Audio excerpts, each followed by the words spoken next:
E aí, conseguiram fazer o exercício? Os dois exercícios, na verdade? Eu tinha comentado, né, que como as diagonais se cortam no meio, a gente tem que montar uma equação igualando as duas expressões. E também que dava para fazer aquele Pitágoras com as diagonais do losango, né? Bom, agora eu preciso mostrar para vocês as propriedades dos quadriláteros com relação aos seus ângulos, porque alguns quadriláteros têm umas características bem específicas, quer ver? Eu vou te mostrar. Aqui a gente tem aquela estruturinha, aquela árvore de estilos de quadriláteros, né, de tipos de quadriláteros, com todos os tipos que a gente tem.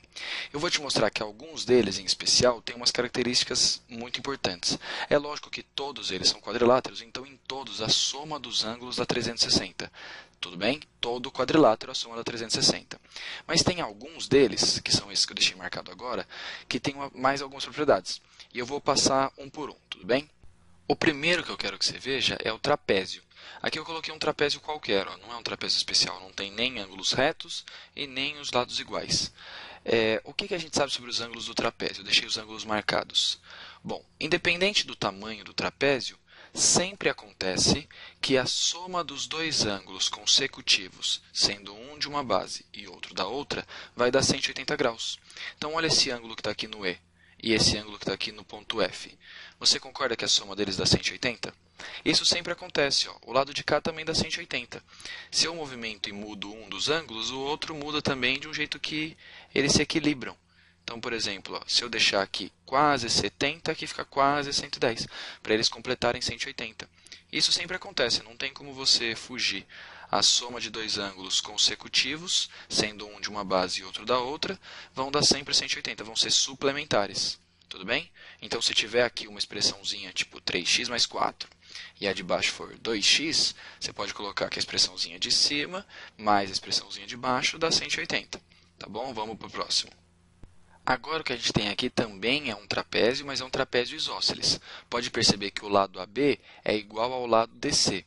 E o que você pode perceber no trapézio isósceles? Que os ângulos da base são iguais. Então, esses dois ângulos de baixo são iguais e os dois ângulos de cima são iguais também. Continua valendo o esquema que eu acabei de falar, dos ângulos darem 180, um de cima e um de baixo. Só que agora, além disso, os ângulos da base são iguais e os ângulos de cima são iguais. Tudo bem? Então, essa é uma característica do trapézio isósceles. Se você tiver um trapézio isósceles, você pode dizer que esse cara aqui de cima é igual ao cara de cima e o carinha de baixo é igual ao carinha de baixo. Tudo bem? Já no caso dos paralelogramos, o negócio fica mais legal ainda, porque continua valendo o lance de que dois ângulos somam 180, que nem valia nos trapézios, mesmo porque o paralelogramo é um tipo de trapézio, só que agora ângulos opostos têm a mesma medida. Então, olha só como esse ângulo A e esse ângulo C têm a mesma medida. E também o ângulo D e o ângulo B têm a mesma medida. Tá vendo? Então, agora a gente tem que os ângulos consecutivos, ou seja, um do ladinho do outro, somam 180, e os ângulos opostos são iguais. Então, você vai poder montar a equação também. Você pode somar os dois igual a 180, ou você pode colocar que esse ângulo é igual a esse, caso tenha uns x aqui no meio, tenha uma expressão algébrica. Tá bem? Então, recapitulando, nos paralelogramos, os ângulos consecutivos somam 180 e os ângulos opostos são iguais. Tá bem? E por último, o mais legal de todos, que é o caso do losango. A gente já sabia que no losango as diagonais formavam 90 graus, certo? Que aqui tem um ângulo de 90 graus. O que acontece também no losango é que as diagonais cortam os ângulos no meio, elas são bissetrizes dos ângulos. Então o losango tem tudo que o paralelogramo tem, porque ele é um tipo de paralelogramo, ou seja, esse ângulo A é igualzinho ao ângulo C. O A inteiro é igual ao C inteiro. O B aqui de cima é igualzinho ao ângulo D, ou seja, ângulos opostos são iguais, ângulos consecutivos somam 180 e, além disso, as diagonais cortam um ângulo no meio. Tudo bem? Não importa qual é o tamanho do paralelo do losango. Tá? Você pode deixar ele mais achatadinho, continua cortando no meio, sempre vai cortar no meio. Tá bem? Vamos fazer algum exemplo usando essas propriedades que a gente viu agora. Olha só, apesar de nesse exemplo não ter enunciado, falando que o polígono ABCD é um paralelogramo, está claro na imagem que ele é um paralelogramo, tudo bem? Vamos considerar que ele seja um paralelogramo. A gente sabe que nos paralelogramos, os ângulos opostos são iguais, então o ângulo em A é igual ao ângulo em C, e o ângulo em D é igual ao ângulo em B. E que os ângulos consecutivos somam 180 graus, certo?